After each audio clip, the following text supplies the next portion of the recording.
Assalamualaikum warahmatullahi wabarakatuh. Jumpa lagi dengan saya, Ani Fala. Kali ini bersama saya kita belajar puisi ya. Mungkin dari kalian ada yang suka membaca puisi atau bahkan menulis puisi. Apa sih itu puisi? Oke, kita bahas pengertiannya dulu ya.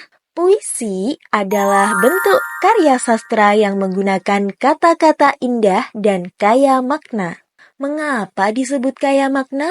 Jelas sekali, karena puisi terdiri atas baris dan bait. Jadi, ketika kita membaca puisi, kita membaca sebuah kata yang padat makna. Jenis puisi. Jenis puisi ada dua, yaitu puisi lama dan puisi baru. Puisi lama penulisannya terkait dengan kriteria penulisan puisi. Biasanya bersifat anonim, tidak diketahui pengarangnya. Contoh dari puisi lama, pantun, syair, gurindam, karmina, talibun, mantra, dan lain sebagainya. Puisi baru merupakan bentuk puisi yang tidak lagi terikat oleh aturan jumlah baris, rima, atau ikatan lain yang umumnya digunakan dalam puisi lama. Jadi, terserah kalian mau berapa baris, pokoknya terserah. Penulis dalam puisi baru sudah diketahui pengarangnya. Misalnya, apakah Chairil Anwar, Soetarji Kalsum Bahri, dan lain sebagainya. Ngomong-ngomong tentang penyair puisi baru, jadi teringat dengar Chairil Anwar.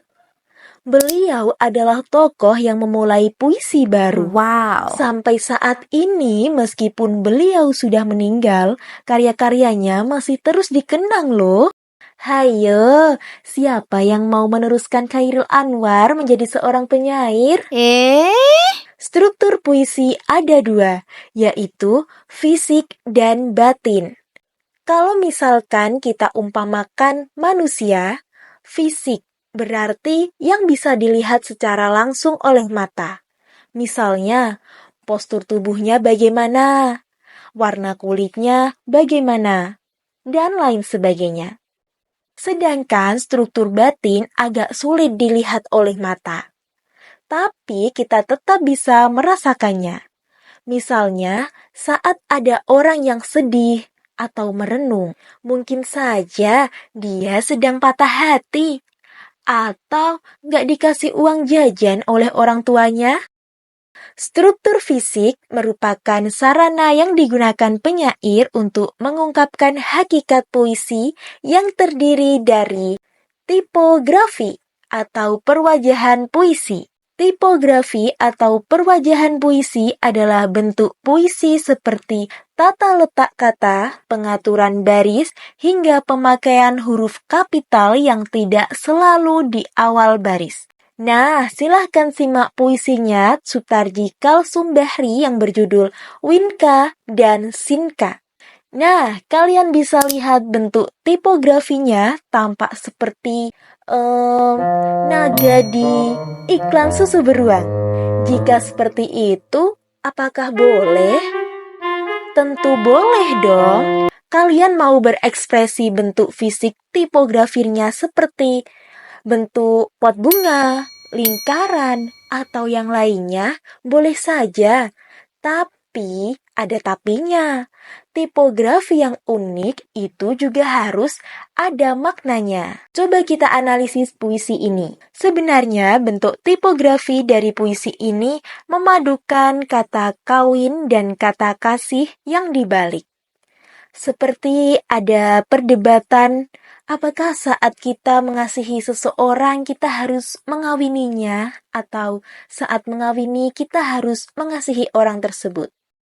Diksi atau pilihan kata merupakan pemilihan kata yang digunakan oleh penyair untuk mengekspresikan gagasan dan perasaan-perasaan. Pilihan kata saat menulis puisi sangat menentukan keindahan puisi. Contohnya, Kata lain dari melihat itu ada memandang, melirik, melotot, dan lain sebagainya. Nah, kita bisa menggunakan salah satu dari kata tersebut untuk mengekspresikan puisi kita. Nah, itulah yang dinamakan dengan diksi. Imaji atau citraan. Imaji atau citraan adalah rangkaian kata yang mampu menggugah pengalaman keinderaan. Gambar yang muncul dalam angan-angan itu disebut dengan citra atau imaji. Pintar. Citraan ada beberapa jenis. Citraan visual membangkitkan indera penglihatan kita. Jadi seolah-olah kita seperti melihat kata tersebut secara langsung. Misalnya, langit biru, hujan lebat. Citraan auditif atau pendengaran merupakan citraan yang berhubungan dengan indera pendengaran. Misalnya, kata gemericik air, kicau burung. Citraan kinestetik atau gerak merupakan citraan yang berhubungan dengan indera gerak. Misalnya, kata melompat, menari. Citraan peraba merupakan citraan yang berhubungan dengan indera peraba. Misalnya, lembut, kasar. Citraan penciuman membangkitkan indera penciuman. Jadi, seolah-olah kita bisa mencium sesuatu dari kata-kata dalam puisi tersebut. Misalnya, bau busuk, bau harum. Citraan pengecapan merupakan citraan yang berhubungan dengan indera pengecapan. Misalnya, manis, pahit, asin. Majas atau gaya bahasa merupakan bahasa berkias yang dapat menghidupkan atau meningkatkan konotasi tertentu. Ketika kita memakai majas akan lebih memperkaya kata-kata dalam puisi, sehingga lebih terasa efeknya. Saya membahas macam-macam majas ada di video sebelumnya. Coba dicek ya, linknya sudah saya sematkan di kolom komentar. Rima merupakan perulangan bunyi yang sama dalam puisi. Rima atau persamaan bunyi tidak selalu berada dalam akhir baris, tetapi dalam satu baris. Jadi bisa saja di awal baris atau di tengah baris. Silakan simak contoh berikut ini.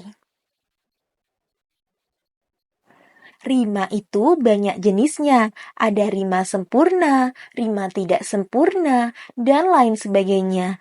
Tapi, maaf ya, dalam video kali ini saya tidak membahas itu dulu, karena durasinya nanti terlalu panjang. Struktur batin puisi. Tema merupakan gagasan pokok yang diungkapkan oleh penyair. Rasa merupakan sikap penyair terhadap pokok permasalahan yang disampaikan. Perasaan penyair bisa kita lihat melalui kata-kata yang diungkapkan oleh penyair. Nada. Nada selalu berkaitan dengan suasana puisi. Misalnya, nada iba akan membuat penonton yang mendengarkan merasa sedih. Amanat. Amanat sama halnya dengan karya sastra lain. Puisi juga mengandung pesan dan amanat. Meskipun diksinya aneh, tipografinya aneh, kata-katanya banyak menggunakan majas, tapi pasti tetap ada pesan yang ingin disampaikan penyair kepada pembaca. Oke, sampai di sini dulu ya pembahasan tentang puisi. Terima kasih sudah menonton. Jangan lupa like, comment, and subscribe ya.